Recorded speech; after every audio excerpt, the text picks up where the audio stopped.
You know how it is in our world today. The pressure to do everything all at once is just immense. We're juggling emails during meetings, we're scrolling through our phones while we're talking to family, and we call it multitasking. We wear it like this badge of honor.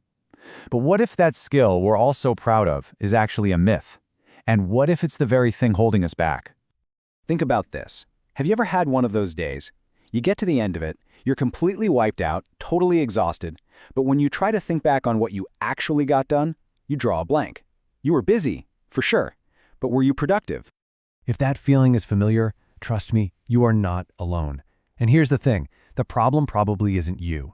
It's not about a lack of effort. No, decades of science tell us the real culprit is multitasking itself because it goes against the very design of the human brain. All right, so let's just tear this whole myth apart, shall we?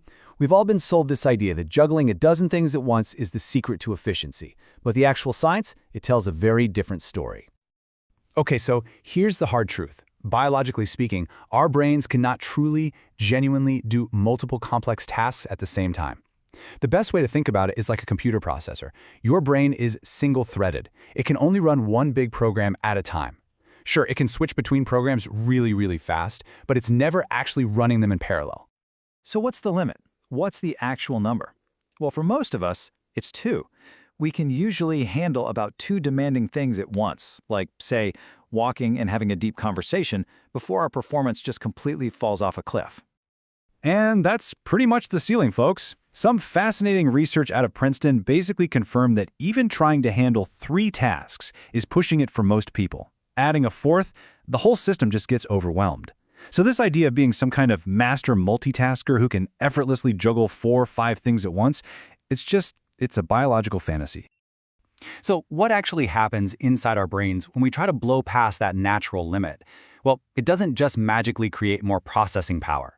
Instead, our brain starts paying a really heavy tax. And this is where we have to get really clear about something. What we all call multitasking isn't multitasking at all. The real term is task switching. It's your brain frantically, desperately jumping from one thing to another, from an email to a report, back to a Slack message, and every single one of those switches costs you something. And the cost it's just staggering. Some studies show that this constant task switching can burn up to 40% of your productive time. 40%! Think about that. That's like losing almost half your workday not to doing the work, but just to the mental whiplash of refocusing over and over again. And it gets worse. It's not just about losing time. The actual quality of our work takes a nosedive. Study after study shows the people who are constantly switching tasks don't just work slower, they make way more mistakes. So why does this happen? Well, there's this amazing concept called attention residue. See, when you switch from, say, writing a really important report to answering that quick email, your brain doesn't make a clean break.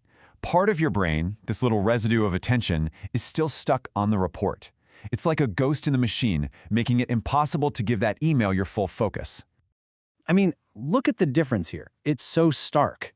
When you focus on just one thing, you get this amazing mental clarity. You can hit that state of higher performance.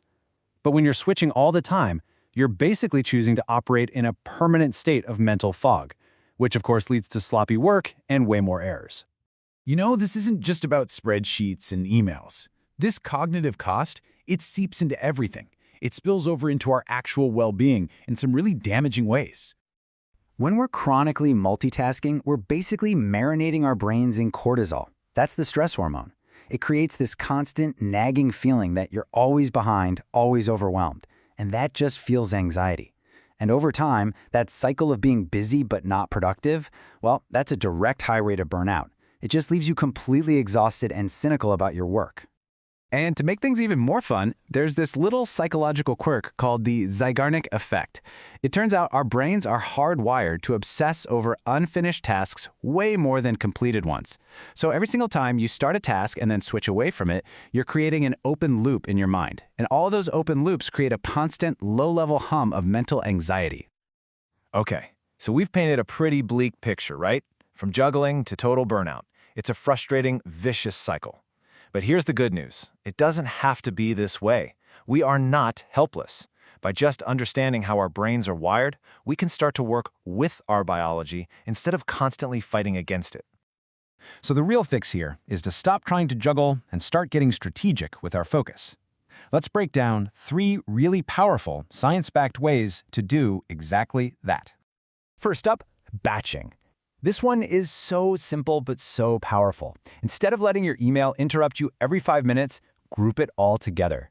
Pick 2 times a day, say 11 a.m. and 4 p.m., and that's your email time. This one change dramatically cuts down on that costly context switching and saves your precious mental energy for the work that actually matters. All right, strategy number 2 is time blocking, and this is a total game changer. You physically go into your calendar and you schedule a 90-minute or 2-hour appointment with your most important task. And then you treat that appointment like it's a meeting with the CEO. It is non-negotiable. You turn off your notifications, you close the door, and you give that one thing your absolute undivided attention. And number 3, externalize. Remember that annoying Zeigarnik effect we talked about? The cure for all those open loops is to get them out of your head. Put them on a to-do list, on a calendar, anywhere but inside your brain. Just the simple act of making a concrete plan tells your brain, hey, this is handled, and it silences all that mental chatter, freeing you up to actually focus. Okay, so let's pull all of this together. Our modern work culture glorifies being busy. But what the science makes crystal clear is that most of the time, that busyness is just inefficiency in disguise. When you really boil it down, this all points to one simple truth. Real, calm, sustainable productivity, it isn't about frantic speed. It's not about juggling more plates. It's about the quiet, deliberate power of deep focus. It's about doing one thing at a time and doing it right. So I'm going to leave you with a challenge, a question to think about right now. As you click away from this and move on with your day, what is the one thing you're going to give your complete, undivided attention to next? Seriously, think about it. The answer could change your entire day.